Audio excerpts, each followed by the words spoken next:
Welcome back to Car-Pinionated, our monthly show on cars, and me and Glenn just talking about cars. Um, First off, I'm Doug Stewart. I'm the senior digital content producer for Fox 61 in Hartford. And this is Glenn Packman. And if you haven't watched us yet, we've been friends for a long time, and we like to talk about cars. So this is basically an extension of almost every conversation we've had since 1987. Absolutely. We're just inviting you into it because it's just so darn interesting. So Glenn, last month we talked about Tesla. Mm-hmm. And the feedback that I've heard is that we needed 100% more Glenn. So this month we're going to be talking about some new models that are out. We're going to talk about Mustang, past, present, and future. Mm-hmm. And we're also going to talk about cleaning your car. Right. So why don't we get to it? First up, some new models. So let's talk about the Chevy Bolt. Both Chevy Bolt models, the regular one and the EUV, have been sunsetted. And they are not going to make them any longer. That decision was announced in May, and it comes at a time when they've had huge sales increase over the past year. It's at a price point where a lot of people like to buy it. It's got good range. It's got a lot of different pieces that make it successful. And the idea on General Motors' part is that the Equinox would take its place in the lineup, and then take those customers. So this received a lot of feedback, not good feedback for GM. Yeah. And so from GM's perspective, the car is it has old EV architecture, and they need to upgrade everything to Ultium. The old one had a lot of battery problems that were well known. And GM lost a lot of money on these cars. So what are your thoughts, Glenn, on the Bolt? Well, reviews of the car have been generally good. I haven't had the pleasure of being in one myself, but there's certainly a dearth of smaller cars available in the US. I mean, really, that end of the market is just shrinking, every pun intended, rapidly. So, my general consensus is that there's still going to be people with pint-sized garages who need a small car. And in looking at the electrics, they're already starting to get big, Also, the price range on this car was really excellent. I mean, it's one is the cheapest electrical vehicles out there. So, I mean, we all know that the big car makers don't make a lot of money selling cheap cars, but there's a market for cheap cars. And just, here I am getting back to politics a little bit. We're seeing this huge shift in housing, cars, a lot of things where it's all bigger and better. And then people who can't afford bigger or better get shut out. So let's start thinking about people not getting shut out. Let's have this base model that is available to the public, especially if it's a good car, and from what I understand, there have been some issues, but for the most part, the Bolt has always made a lot of lists like, hey, this is really an underrated little car. So I would implore GM to keep going with this, find ways to make them cheaper, make the car for the masses, like a Yugo, but better, way better. Like way better, because the Yugo was good as a doorstop and nothing else. But yeah, I mean, I think the Bolt is a nice size, especially if you're gonna sort of have it's your second car. It's the car that you're going to use to commute back and forth to work or to school or something like that, where you don't have to worry about what's going to happen if I take this to Boston. What all those other questions that I don't think that we've really solved in terms of range anxiety. And we're talking in the Northeast where, you can, you don't have to go very far to find someplace to charge a car. Exactly. exactly. I think where there's an amazing potential for this car is as a city car, because it's small, so it's going to fit, in city-sized spaces. Because I'm just thinking that in New York, which is close to where I live, that this would be a tremendous option. I think the only worry that people have is, well, gee, where do I charge it? And that's a good worry, but that seems to be getting better on a daily basis. So, Yep. and who was I reading that made a deal with Tesla just recently to be able Just to? about everyone. I think Yeah, GM, Ford, yeah, uh, Rivian, like sure, everyone is moving to the Tesla style charger, which I can't remember the name. It's got right, an acronym for it. right. Um, and so it will standardize all the plugs, and then Mhm. people will be able to use the Tesla superchargers. Sure, sure. And PS, just another way for Tesla to make money, easily. So, why not? Just another, end of their industry. But yeah, it would be a terrific commuter slash city car for a lot of people. And I think you're right, second car, or for a single person who or their primary vehicle, but somebody without a big family, then you're going to be looking at a minivan, which we'll talk about later. All right. Moving on to the Hyundai Santa Fe. So boxy is the new word, apparently, in automotive design. Yeah. Of all of the manufacturers out there, the one manufacturer that I did not think was going to move in a boxier direction was Hyundai. And it's because the design language of their current iterations is like I call them origami mobiles, because like the Elantra looks like it's been folded into the shape of this car, which some people love. I like the Elantra from some angles, from others not so much. But all of Hyundai's stuff currently seems to have a lot of folds and a lot of creases. The Tucson especially, even when you look at it from the side, it's all these bends and folds and everything. So when Hyundai came out with something that was really squared off and missing all that, I was a little bit shocked, in a good way though. I I'm gonna reserve judgment until I see one face to face, but the pictures that I've seen of this car, it looks just beautiful.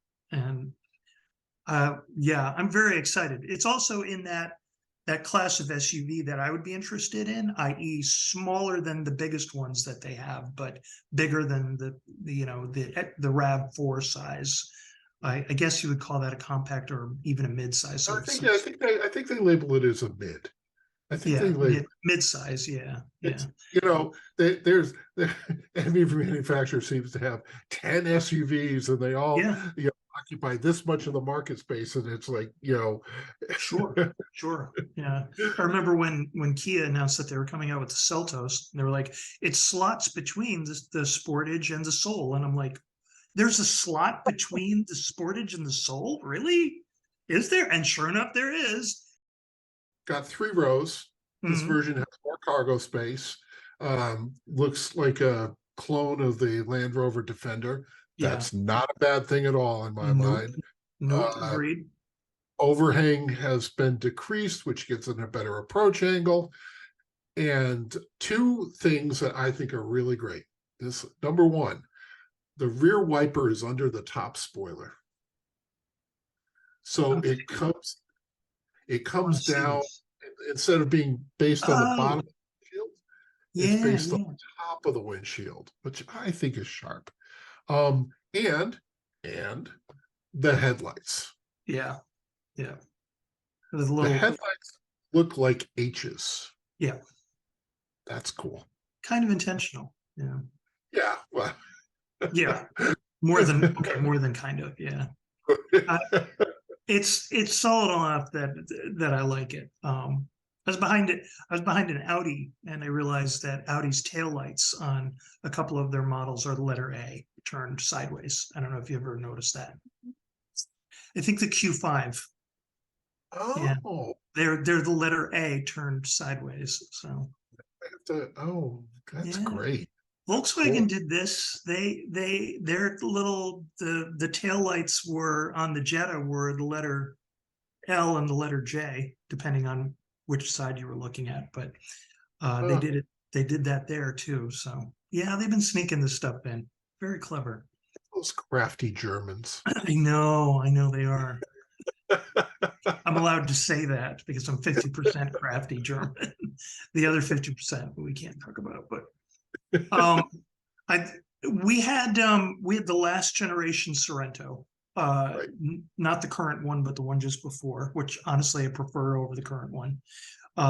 Just me, but that was a tremendous car, and it did have the third row, and a lot of people were like, but it's tiny. And I got news for you. We used that third row, and the people that sat back there were like, okay, it's not huge, but I'm comfortable. So I'm glad Yeah. to see another car in this class with that option, you know. You weren't taking them to, like, Ohio. Right, exactly. It wasn't long trips. It was the few times that we needed, extra space to carry a lot of people. So yeah, it looks like a winner. I can't wait to see this car up close. Mhm. And that brings us to something else that's boxy, the Toyota Land Cruiser.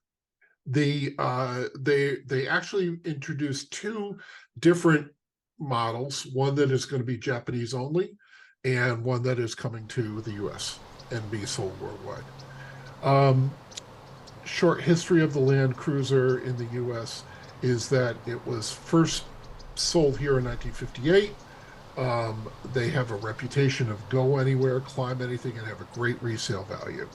And then you have the twin in the Lexus lineup, which eventually caused a problem because you're spending a lot of money for a Toyota. Why don't you just move over to a Lexus?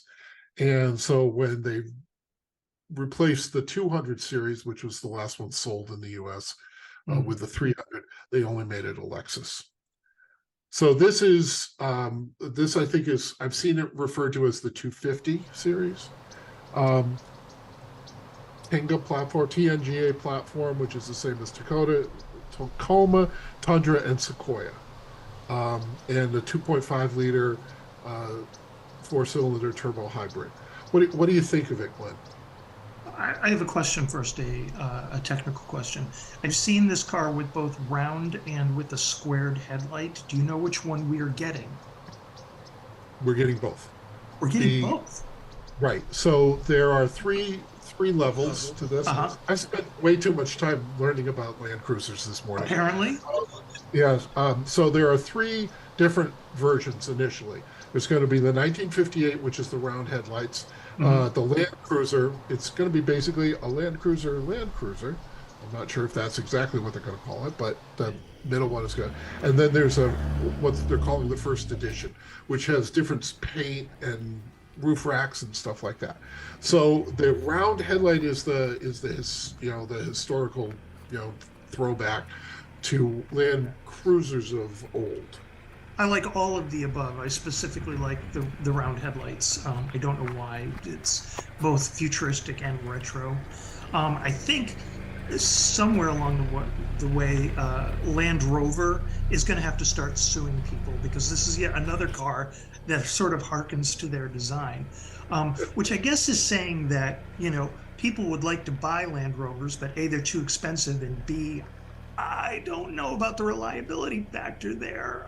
It's always made me nervous. That's Yep. I don't think I'm speaking out of class here on that. But that being said, this is another car I can't wait to see. It's just cool, It's got, I'm a huge fan of the Bronco Sport, the little Ford, which has that sort of funky factor to it that you can't quite put your finger on. This has got the same thing going on. My only concern is, as somebody who owned two Toyotas, they're excellent cars. We all know that. They run forever. But Toyota is one of those automakers that seems to be bent on making cars for people who don't want to think about their car. They just want to be able to drive. That's what the Camry has been for years and sells well because exactly that reason. It's a great, comfortable car. I don't want to think about it a lot. I just want it to get me from point A to point B, look pretty good, and be comfortable and non-problematic. But to that end, I've always felt that the Toyotas are just a little lacking in personality. So the fun to drive factor isn't as amped up in a Toyota, generally speaking. My apologies to Toyota, but it's the truth. I'm hoping that this car doesn't fall into that groove. I would love to find out that this thing's a blast to drive, because it certainly looks like fun, right? Yeah, it has that same sort of quality, and not to the degree as the Bronco, Right. especially the bigger Bronco, where it's Yeah. very utilitarian. So it's not. It's nice inside from what I've seen. It's got a nice screen. It's got all the electronics that you would want, but it's not overdone. It's not like Yeah. a bunch of you know fabric and stitching and all that stuff. So it's pretty big. It's got a built-in trailer hitch. All the wiring is done for the trailer. um it's slightly narrower and than the last, and shorter than the last model that was sold here. Right. But it's got that that 2.4-liter engine. It's got 365 horsepower. Yeah. Which makes me think it might be fun to drive. Yeah. It's gonna be priced about $55,000 and up. Mhm. It remains to be seen what happens to the 4Runner, because Yeah. of all these vehicles that are based on that current Tacoma platform, the 4Runner is the last one, the one we haven't seen. So how does that slot? Interestingly, the 4Runner has 3 rows, Mhm. and this Land Cruiser that we're getting only has 2. Okay. They're going to aim this at a more sporting audience, Yeah, you're right. This is for people who are going to take it, off road. Right. This really seems to be focused on that market rather Sure. than just kind of like bad weather Right. situation. Right. Or people who want other people to think that they go off-roading a lot because it makes them look rugged and tough. And, I would be one of those. So I drove it on a dirt road once. It was excellent. we do that a lot. It's not really much. It's not a very untamed dirt road, but it is a dirt road. So One of the things that I like about it is I like the way the tail gate is tucked in on the bottom. It's sort of it has an angle, so it's back in, and it's reminiscent of one of the older models that they had that sort of thing. I just think it's sharp. It doesn't end up looking as it's big and bulky, but it doesn't look as big as bulky as it right. could have, I suppose. So yeah, well, good on them, and I'm glad to see that they listened and brought the vehicle back. And then that and Lexus will sell a version of this specific body style. One last thing about it: the name originally was coined because of its similarity to Land Rover. There's a lawsuit there somewhere. I'm telling you. This goes back to 1951, so I think they might be. Okay. Well, are we past the statute of limitations? Probably. Yeah. Right. Our last car that we're going to talk about is the Volkswagen ID Buzz. So, keeping on with retro styling. Yeah. So the ID Buzz coming out in early 2024. It's a 7-passenger vehicle, electric, battery powered, 45,000 to 50,000, 250-mile range, and there's a shorter version that's sold in Europe, and it's also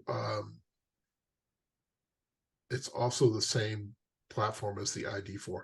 What are your thoughts on the ID Buzz?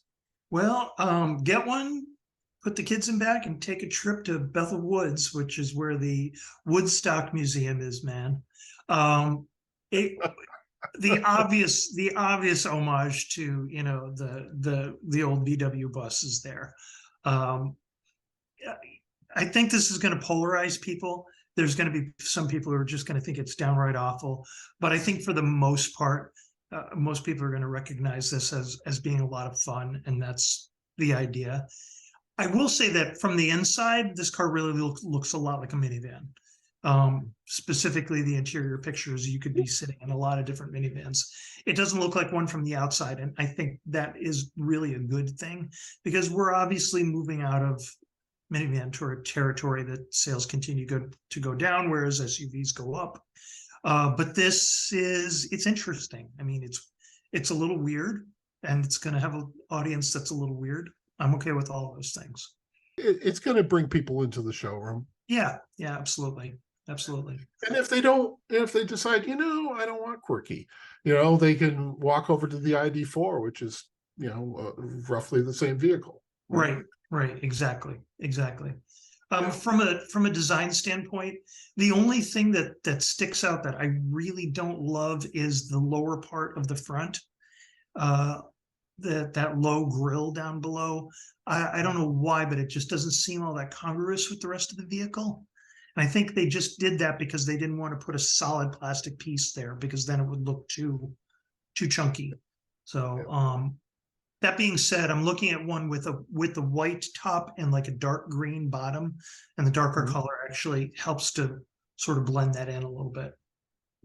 But also, PS looks like they're going to do a lot of fun colors like orange and bright yellow, and so which I remember the original VW microbus, or VW bus is what I remember calling them, and in those colors, Sure. Through the 70s, maybe not at first, but through the 70s, they were specifically like an orange and a blue and stuff like that.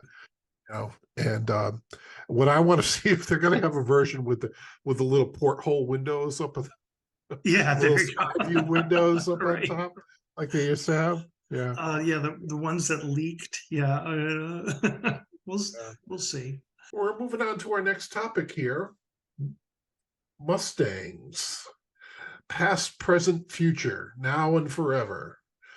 So this segment was suggested by my friend Dawn, who came to realize that the Camaro is going away, the Challenger is going away, and the Mustang lives on. And the Mustang has lived on for going on 60 years. Next year it'll be 60 years. What are your thoughts on the Mustang, Glenn? Do you think Ford was just stubborn, and that's why it ended up where we are? Well, going all the way back, Mustang was first ahead of Camaro and Challenger, correct? Yes. The Barracuda came out within days of it.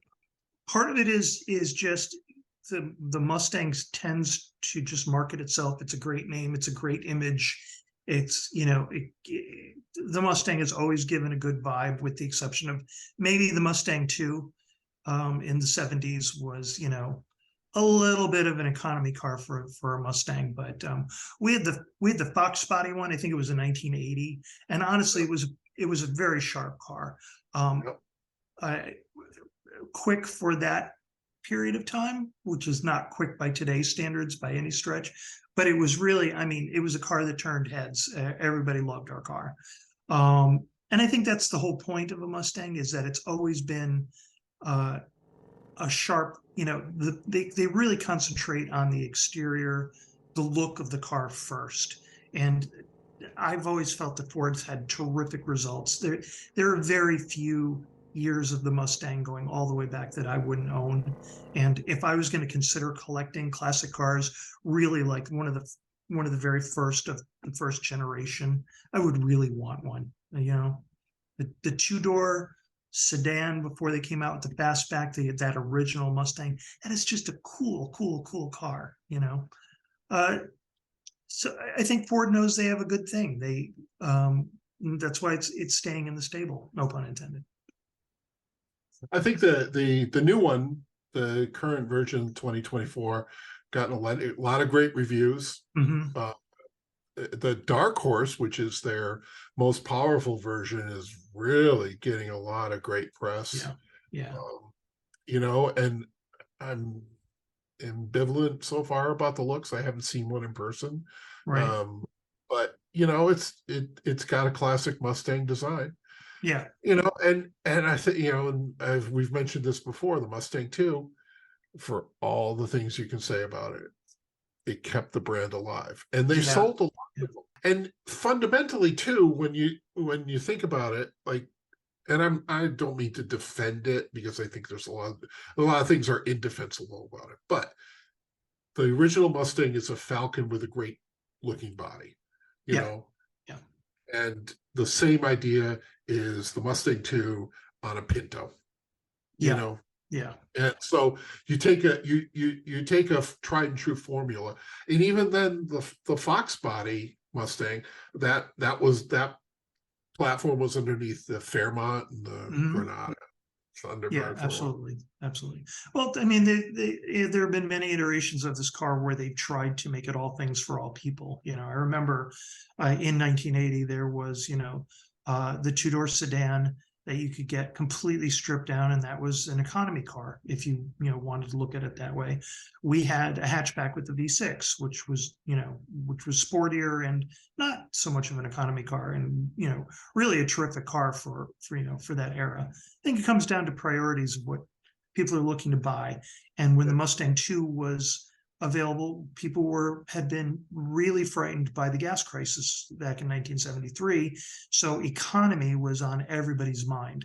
And gas guzzlers were really just so out of vogue. So it was a tough time to be a Mustang. Now where, we've seen gas prices go up and down, people have gotten used to it. And Ford is very happily selling these to the niche market that wants a Mustang. So good for them. I'm glad they're keeping it alive. Um, as somebody who's driven a recent model Camaro, I was not terribly impressed. It was a nice looking car, but that's about where it ended. It really wasn't comfortable to drive. It was fast too. Just as a sidebar, I brought one of our cars in for work, and that's what I got as a loaner, was a Camaro. Yeah, I was a little bit really. I kind of wanted to say to the guy, are you suggesting that maybe I have a midlife crisis that I need to address here? But I wasn't real impressed with the car. It didn't ride very well. It was very hard to see out of. It was hard to get in and out of. I mean, these are all old man things I'm saying, but it was pretty, but it ended there. Um, and then I parked it next to the current model Mustang, and it was like, Yeah. that. Yeah. So. And interestingly enough, the Challenger outsells both of them. Yeah, yeah, and they're cutting it, which yeah. Right. Well, because they're going to go to an EV. Challenger's a nice looking car. Yeah, You it know, is. big You know, though. That's a big car. yeah. We Well, had it's the same platform as the 300 and right, the Charger. It until you see it in person, you don't realize how big it is. right, right, absolutely. I covered the 50, yes, the 50th anniversary of the Ford Mustang's introduction at the World's Fair in New York. And so it was on that same ground by the sphere, whatever you call it. And Murray Collum, who was the Ford Global Design Head, I remember to look that up, make sure I had his title right, until he retired recently. And he was responsible for designing the 2015 Mustang, which they brought a couple of versions out, to talk to people. There was all 50 or so Mustangs of all vintages there. And he and somebody else from Ford had driven a pair of 1960s Mustangs. One was a 68, one was a 67 or something like that. They had driven them out from Detroit. And just it was great. It's like, you really understand the limitations of an old car when you're Yeah. driving through the rain with the skinny wipers and the skinny windshield, the defroster that it doesn't really work as well as you want it to. He said something that I'll never forget. He said, everyone has a Mustang story. you said you wanted the first iteration. Sentimentally, I would go with the 67 because that's what my dad had. I like the 71 version. I really like the 2005 when they redesigned it into Yeah, yeah, that was very sharp, Yeah. yeah. Um, So I'll point out that I was always very proud of the producers of the Mary Tyler Moore show for making it a Mustang that Mary Tyler Moore drove on the show. They used to show her cleaning it at the beginning, and I was like, I still kind of want that car, she was cool. Let's be honest, yes, Yeah, yep, very she much was a so. cool single back in the 70s, man. Yep. Well, good. The Mustang hopefully lives for plenty more years. And want to thank Dawn for suggesting that because I think it's a really good, interesting topic. All right. The last segment here, we're going to talk about cleaning your cars. What you need to clean both your interior and exterior. Mhm. So I'm going to run down some equipment here that Car and Driver recommends that you get. So disinfecting wipes, invisible glass, ammonia-free window cleaner, leather cleaner, carpet cleaner. You don't need to get leather cleaner if you don't have leather seats. So This is a good point. Yeah. Carpet cleaner and a microfiber cloth, vacuum with attachments, a sponge, a stiff bristle scrub brush, a bucket, a duster, a spray bottle, and crevice cleaning tool. So, you know, what's your kind of process about cleaning your car? I know you go to a car wash. What do Yeah. you do?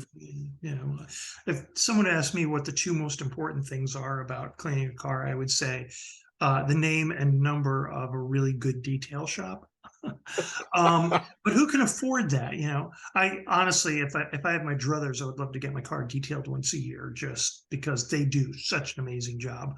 But that being said, yeah, the car that we drive more, that I use for work and that we drive more often, we have an unlimited pass at one of the local drive-through car washes that does a pretty good job.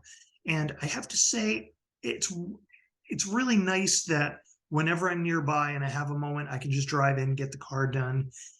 They give out freebies, so like a disposable wipe. So when you get out of the garage, there's still a little bit of residual moisture, even though they have the big blowing system. So you can wipe down the car. They give you free wipes. And I just found out at ours, they have a little thing built into the wall where they give you free washer fluid. I just happened to pull up at the right space and I was like, wait a minute, washer fluid? So it popped open the hood. And while I'm doing that, by the way, and a little story, a woman in an SUV pulls up next to me and she goes, wait, what are you doing? And I was like, what do you mean what I'm doing? I'm getting free washer fluid. She goes, we get free washer fluid? And I was like, she had no idea how to put in the washer fluid. So I was like, I'm not going to mansplain, but I am going to walk you through this. Okay. And she was actually really very nice and very appreciative. So, but I mean, all of that is very cool. My big find, and it's right here, is this. I want to get this on. There we go. That's a good angle. It's a dust buster, really. Yeah. But it's a cool little thing with a zillion little attachments. It's not real strong, but one of the best parts is if you put a cone on the end, then it suddenly becomes a tool that also blows as opposed to sucks. So it's very handy. The other thing, get some canned air, because all those little cracks and crevices, man, it's not the cheapest stuff in the world, but I love using canned air to get in the vents and in the, all the little pockets and everything. This is my trick that I have found. There is this goopy stuff. Oh, I want some of the goopy stuff. Yeah, and you take it and you press it on the place where there's a lot of grit and grime, and then you stick it there and you pull it off, and it doesn't leave any residue. And then you keep keep doing it until you've, got an entire, uh, it's all goop, it's all messy inside. Gotcha. It's good. I mean, it's kind of weird to squishy to handle Yeah. and stuff, Yeah. but it works really good, Yeah. because I'm Yeah. always like, I got to get that little crevice, Mhm. and it takes a lot of that out. Um, I think I always start like from the base level. And my car washing experience goes back to when I worked for the car rental company, and my first job there was washing and cleaning the cars, right? And so I start with the floor mats. I move gradually up in the interior of the car. Um, and I'm trying to pull the floor mats out and vacuum of everything, and then clean the floor mats off and clean the dashboard and whatever kind of wipe that I can use that'll pick up dirt and dust from the dashboard. That's Mhm. what I'm going to use. Um, and then the console, and then the cup holders, which get all sorts of grimy. Yeah. And I have, this is my thing. I have never been successful at making the windows as clean as I want them inside. Yeah. Yeah. And I don't know what I do wrong. I am so with you on that. It just getting out from the inside specifically is murderously hard. I don't know why, but Yeah, you're absolutely right. yeah, A little tip on cup holders. yeah. I when we got the BMW specifically, I had a real problem in that the cup holders are just a little bit kind of deep, and they're in a spot where you can't really see in, and dark colored things were getting in there, and then I couldn't see that they were in there. So I just out of necessity, I bought these little round rubber discs that go in the cup holders that have the BMW logo, which are bright. So now when something dark is sitting in there, I say, oh, I can see that. But the wonderful thing is that that puts in the layer, you pull out the little Oh rubber yeah, disc, you clean it, and then the yeah, cup holders are much easier to clean. So I think I yeah. got that on eBay or Amazon, but uh it's a very handy little option that I completely recommend spending the $5 or $10 on. I am I am constantly losing my wallet, my black wallet in my black interior of the car, and then I Yeah, yeah, right. take a flashlight and literally like, oh, there Mhm. it is. It was Yeah, right there all the time. yeah. So, It's um, amazing how a dark interior can play tricks on your eyes. yeah, But that then again, and speaking of cleaning, white interiors just no, don't do it. Just it looks good for a week.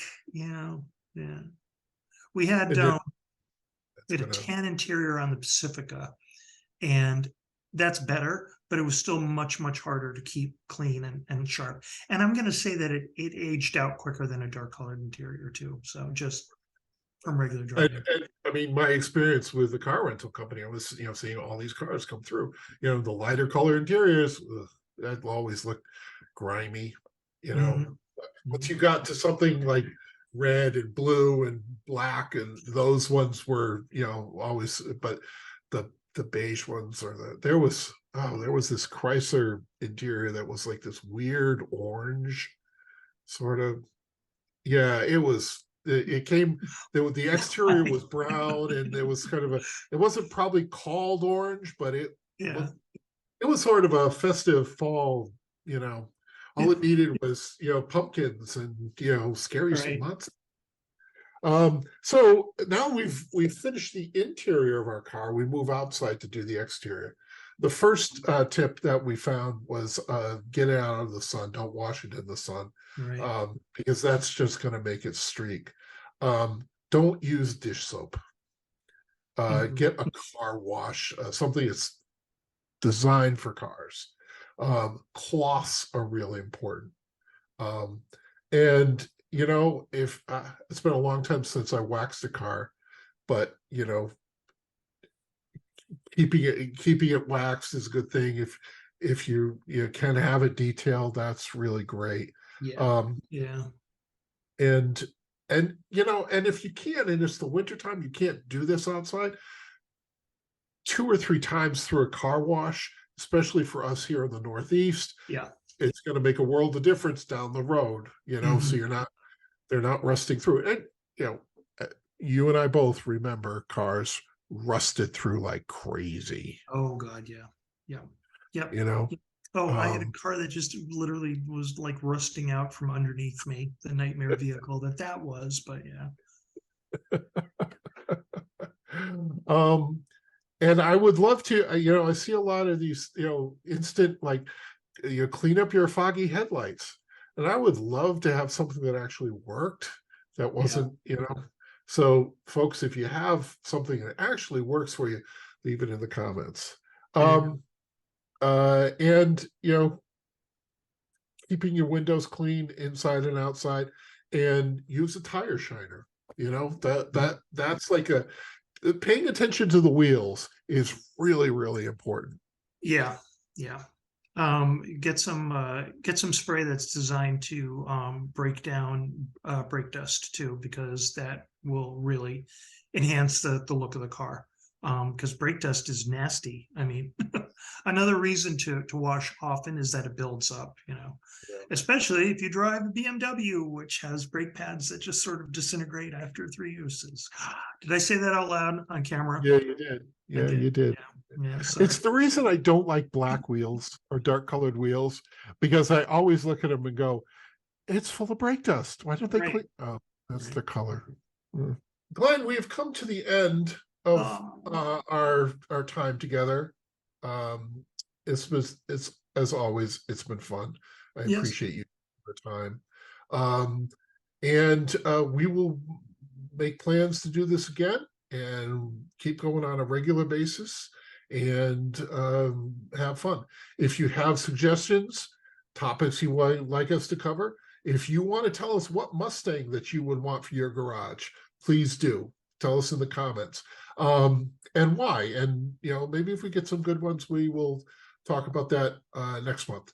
And that's what we got. Glenn, do you have any final thoughts? No, just you know, a big heartfelt thanks to anybody out there tuning in, listening, enjoying this, because it's fun, and we're just here, just, you know, shooting the expletive that we're not going to say, and it's great that there are people who find it fun too. So, any comments at all, anything you want to say, let us know. If you want to email me directly, here's my email, dstewart@fox61.com. I'm happy to take suggestions and you know, topics, thoughts, whatever you got. All right, that's it for this month. Glenn, good night. Have a good one. Take care.